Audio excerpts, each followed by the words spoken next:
It's the Gear Tester here, and I would like to do a video in which I look at the differences between the Ruger 2245 standard barrel versus the Ruger Mark III standard barrel versus the Ruger Mark III stainless steel 5.5-inch bull barrel. These guns are all very similar. In my personal experience, and I have shot thousands of rounds through each of these pistols over the last couple years, I've found them all to be accurate pistols. I found them all to be very reliable after about a 300 or 400 round break-in period. They are all about the same in accuracy. This pistol here in the bull barrel variety, Mark III, does have some features which lend it to be more accurate than the other two pistols, and we'll go over that in just a second here. But first, let's talk about some of the obvious differences between these pistols, and that is going to be weight. This 2245 with the standard 4.5-inch kind of barrel on it weighs 26.1 ounces. Okay, so that's actually quite lightweight for this family of pistols. I originally did not like the Ruger 2245 because of one difference, and that is the simple fact that this is a lower, these are all the same basic barrels here on the uppers, but this lower part is actually made of polymer on the 2245. And I viewed the 2245 as kind of a lower quality pistol because it had more inexpensive pieces on it, and simply using polymer rather than these steel lowers here. And I like the steel lowers, but I like the fact that the 2245, by incorporating this polymer handle, loses a lot of ounces. As a perfect example here, we'll see that the Ruger Mark III, with the standard same exact barrel, actually weighs 33.5 ounces. That is a difference of 7.4 ounces between these two pistols. So you lose 7 ounces simply by going to the polymer grip. And I find that both these guns are equally as accurate and reliable. So I don't see a big difference there, except that you lose some weight. Moving down to this 5.5-inch bull-barreled version Mark III, this gun weighs 40.6 ounces. And there's a little bit difference, about an inch here in length of this pistol compared to these pistols. These are the 4.5-inch barrel. This is a 5.5-inch barrel. So you get about an inch longer pistol here, but you also gain those 40 ounces. A gun that's total weight is 40 ounces, which makes this gun versus this 2245 with this standard barrel on it, the difference between them in total weight is 14.5 ounces, and that's about a pound.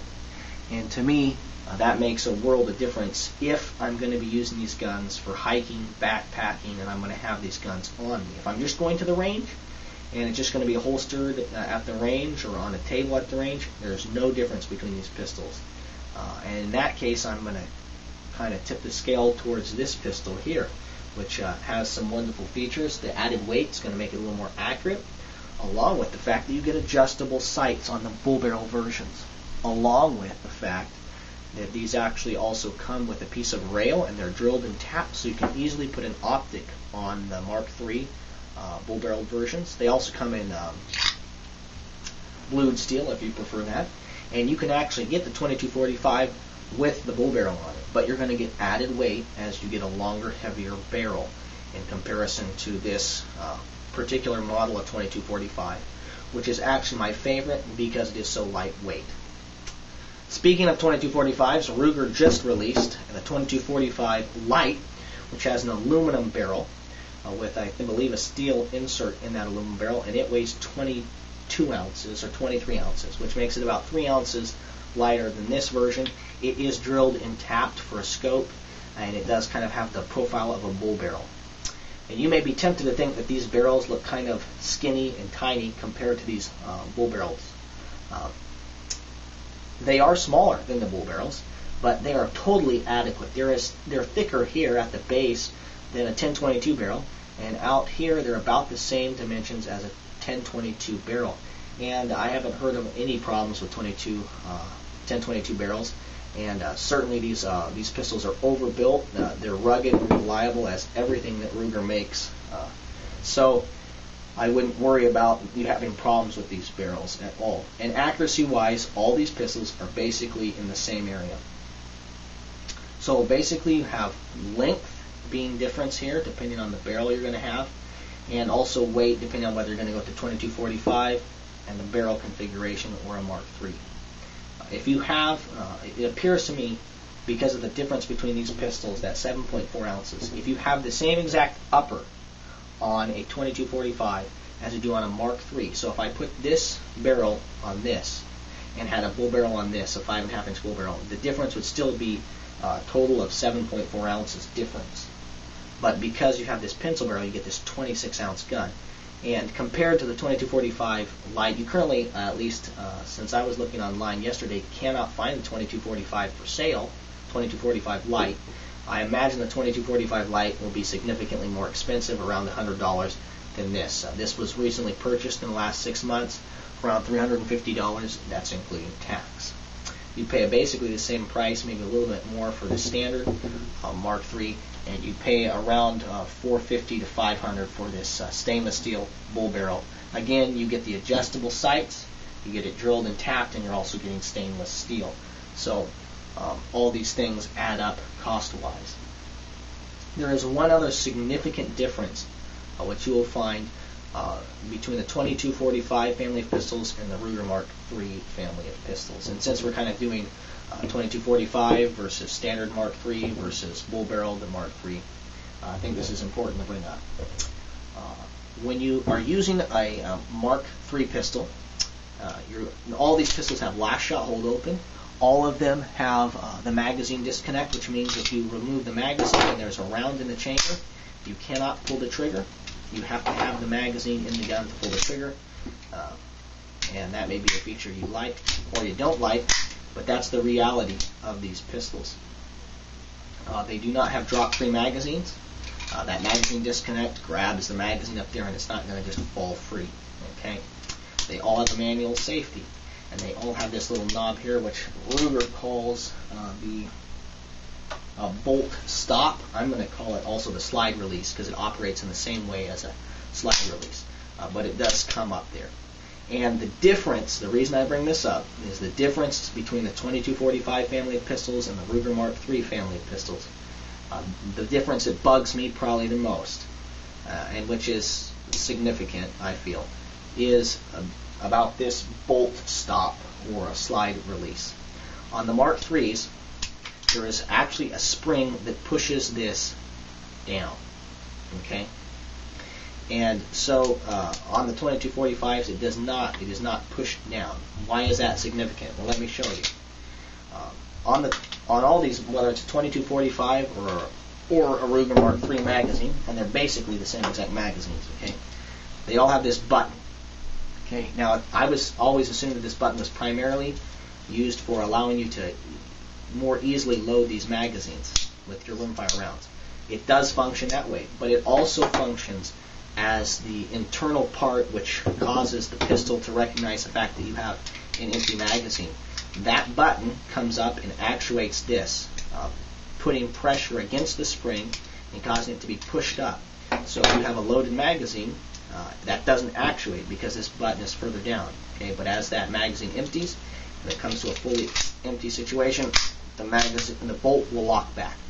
Excellent feature. I love that they all have last shot hold open. To me, that's important. You're going to now remove your magazine, and you put a loaded magazine in. Because of the magazine disconnect, this gun will operate the same way if it has a loaded magazine in it or no magazine. So, you load your new magazine in, you can come right up here, you can actuate this bolt stop, slide release, shoot it home, and you're ready to begin firing again. Put an empty magazine in, locks back. Another feature that you can do with the Mark IIIs is you can slingshot it. So rather than having to only use this bolt stop or slide release, I also have the option going from an empty gun. Again, we're simulating the loaded magazine by having no magazine in there. Coming up, and now I can just go like that. I love that feature. That is a feature that you will only find on the Mark III family of pistols. It does not carry over into the 2245. And I personally feel that that is a poor factor. I might not have purchased the 2245 if I had known that about the 2245 when I went to purchase it. I just assumed all the features function the same exact way on the Mark III as the 2245. Again, there's a little spring that pushes this thing down. So the empty magazine actuates it. If you lift this off, it allows the spring to push it down and allows you to simply slingshot it. Okay? I love that feature. That's an important feature to me. One I wish that they had included on the 2245s. 2245s, however, do not have that feature. Again, last shot hold open, love that. You're going to take the magazine out, and because of the magazine disconnect, the gun will react in the same ways if it had a loaded magazine in it as no magazine in it. So on the Mark IIIs, you should just be able to grab that back of this bolt or back of the slide, and it should shoot forward. That's not the case of the 2245. Okay, you're going to always have to. You're going to insert your loaded magazine. Okay, and then you're going to have to actuate the bolt stop / slide release. Okay, every time. You're never going to be able to slingshot it through. The reason for that is the fact that there's a little ball detent and there's no spring pushing this down. So when the empty magazine actuates there, locks the slide back, and then you put a loaded magazine in or have no magazine, there's nothing that pushes this down naturally. You have to do that yourself. And I really wish that Ruger had carried over that I love the last shot hold open, but carried over that feature that you could slingshot it. Now it works there because it does not have any, it has not locked this back. This will not lock back unless there's a magazine in it. Okay, now it locks back. So that's a feature that's kind of maybe a deal breaker to some people on the 2245 versus the Mark III. I love the fact that the Mark III you can slingshot it. I don't like the fact you can't do it on the 2245. However, all these pistols are very accurate. All these pistols are excellent pistols. If you're wanting the most accurate pistol you can get out of this family, I would say go with one of the bull barrels varieties, or that's a bull barrel 2245 or a Mark III. That's going to allow you to have adjustable sights. There are some bull barrel versions of the 2245 and maybe of the Mark III that do not come with adjustable sights, but I'd say 90 or more percent. If you're going to, when you get the bull barrel, you get the adjustable sights. I like the adjustable sights. They're adjustable for windage and elevation. And I do think that they make the gun a little more accurate because you can really fine-tune it depending on the ammo that you are shooting. It also allows you to quickly switch these out. Ruger has some different fiber optics sights and things which you can switch out with just a screwdriver and have the new sight on with a little drifting here. That's much harder to do with the standard kind of fixed iron sights on the Mark III or the 2245. I will say this, these fixed sights are driftable, so you can drift them, and you can, if you wanted to, file down to change elevation. You would drift it for windage. But I do feel in some ways that these fixed iron sights are actually more precise than the adjustable sights. One reason is the notch here in the back sight is actually smaller, along with the front blade is actually thinner, which to me allows me to see more of my target and less of my sight, which for me produces a more attractive sight picture. On the 2245 or Mark III that you'd have with the bull barrel, you've got these adjustable sights, and this front sight is a little bit thicker. Some people may view that positively, allowing them to pick up the front sight easier, more quickly. I've actually painted all my front sights on these pistols with some white paint so that I'm able to pick up the front sight more quickly when it comes to a black object or background that I might be shooting at.